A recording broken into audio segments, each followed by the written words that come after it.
Welcome to this week's Record Wrap, and here's what's been happening across the South Pacific. Faith FM has hit the airwaves across outback Australia, reaching a potential audience of nearly 1 million people.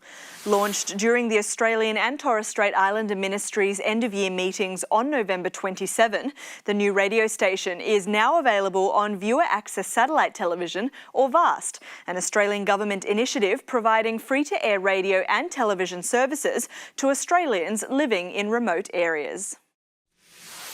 The exciting thing with VAST is that with a flick of a switch, we're gaining 350,000 homes and growing at a fairly rapidly every month.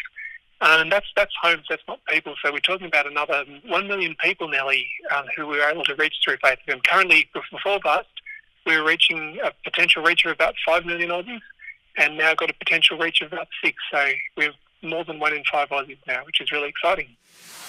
Plans are now underway for ATSIM to develop a weekly Indigenous program to connect with people around the country.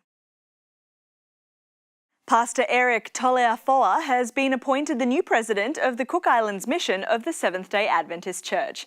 He's taking over from Pastor Eliu, who is retiring after more than 11 years in the role.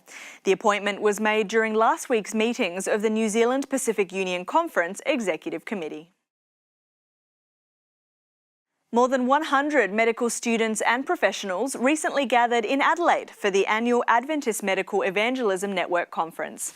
The 3-day conference aimed to equip Adventist medical professionals to heal, survive and thrive in their various workplaces.